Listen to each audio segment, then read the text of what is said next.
Olá, meus irmãos, graça e paz seja convosco. A lição de segunda-feira vem como título Unicamente os métodos de Cristo. E por que os métodos de Cristo? A maneira como Cristo fazia para evangelizar, para alcançar, para levar as pessoas conforto, era um método do qual nós devemos fazer valer em nosso exemplo. Ele disse bem claro, né?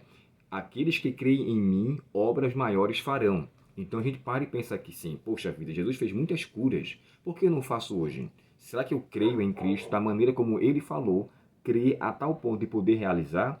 Os apóstolos fizeram o mesmo. Eles tinham fé em Cristo a ponto de que o que eles faziam de fato realizava. Então, se eu hoje não consigo realizar aquilo que Cristo disse que realizaria, o problema não está nas palavras de Cristo. O problema está em minha forma de crer nele. Porque se eu crer, a minha oração terá eficácia. Se eu crer, a minha intervenção na vida de alguém trará um sucesso benéfico para a vida daquela pessoa. E não só momentâneo, a cura física, mas trará nela uma paz interior que levará a desejar o encontro mais intenso com Cristo. E aqui, diante dessa situação, Jesus estava em um lugar chamado Betesda. Betesda, irmão, é uma palavra grega, no caso be, que vem a expressão casa, e tesda, ou misericórdia. Alguns chegam a considerar que ali é chamado casa das ovelhas. Quer seja a casa de misericórdia ou casa das ovelhas, a gente encontra a mesma evidência. Cristo, olhando a situação daquele homem, agiu com ele de misericórdia, uma vez que ele estava ali há 38 anos. E outra coisa, ele, como ovelha, estava ali para mostrar que ele era a ovelha que tiraria o pecado do mundo. Considerando que naquela época as pessoas acreditavam, irmãos, que os pecados, quando ocasionados, era consequência, ou perdão, a doença, quando ocasionava, era consequência de algum pecado. Lembre-se quando Jesus foi curar uma pessoa cega de nascença, os discípulos chegaram para ele e perguntaram: Senhor, quem pecou? Esses ou seus pais? Quer dizer, então a causa era pecado, quer seja deles ou dos seus pais. Jesus vai e responde: nem ele nem seus pais, mas para que cumprisse nele a vontade de meu Pai. Então, assim, essa era a crença que se tinha. Olha a história de Jó, o sofrimento de Jó, já naquela época do Antigo Testamento e bem no tempo antigo, né? Porque Jó viveu aí na época dos patriarcas. Bem provável que ele tenha sido contemporâneo de Abraão. Mas ainda assim as pessoas já tinham esse conceito de que o pecado ou que a doença era uma consequência do pecado que a pessoa tinha. Claro, tanto o paralítico, que a gente estudou na lição de ontem, que vem descendo, quanto esse paralítico aqui, ambos tinham problemas espirituais também. É tanto que Jesus chega a falar para os dois, né? Tanto para o paralítico, quando ele fala assim, vai e não peques mais, ou seja, ele chega para ele e diz primeiro, né? Perdoados são os teus pecados, ele fica extremamente aliviado, porque ele sabia que a condição que ele se encontrava era decorrência ao pecado. Já no caso daquele paralítico do tanque de Betesda, e só para parafrasear aqui, quando eu falei Betesda, casa de misericórdia, é a mesma coisa que Belém. Bé, casa, Lém, quer dizer pão, ou casa do pão. A mesma coisa a gente encontra também em Betsaida, casa de pesca. E todas as expressões que vêm com Bé na frente é casa de algo. E aqui Betesda era casa de misericórdia, como nós então mencionamos. Diante daquela situação, Jesus, quando chega para ele, naquele momento ali, tinha muitas pessoas que estavam, irmãos, passando por dificuldades, vários enfermos, mas o caso dele era específico. Quando João descreve 38 anos, ele não estava simplesmente falando algo enigmático. De fato, a situação dele demonstra que há 38 anos que ele não tinha cura. Era uma paralisia bem provável, incurável. É tanto que ele chega a descrever. Jesus chega para ele e pergunta assim, o que você quer que eu faça?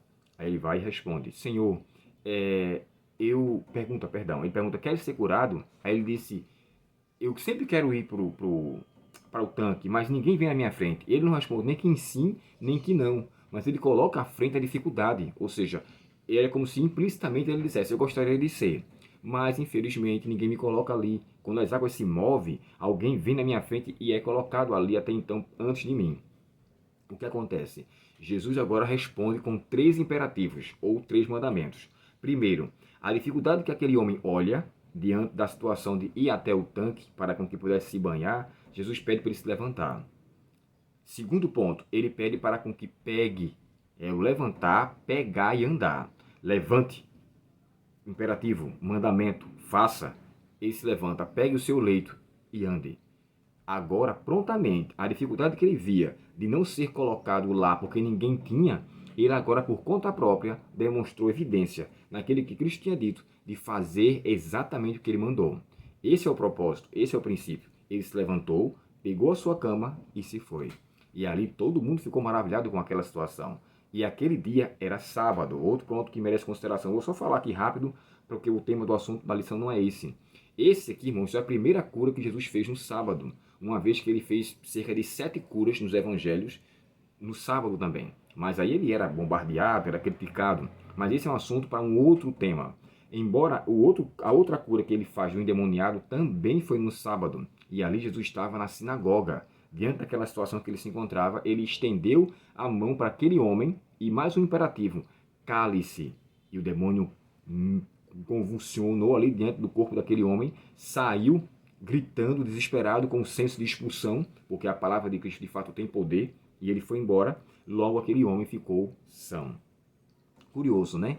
Enquanto um pediu para ser curado, o outro, que não tinha nem condições de falar nada, uma vez que está fora de sua razão, Jesus, olhando a sua necessidade, o acolheu e o amparou. Sabe o que eu entendo aqui, irmãos? Diante dessa situação, a compaixão de Cristo foi muito grande para com todos. Lembre-se que quando Jesus estava no capítulo 14 do Evangelho de Mateus, ali com uma multidão de enfermos e de muitas pessoas doentes, a Bíblia fala assim: e Jesus, tendo compaixão deles, eles os curou.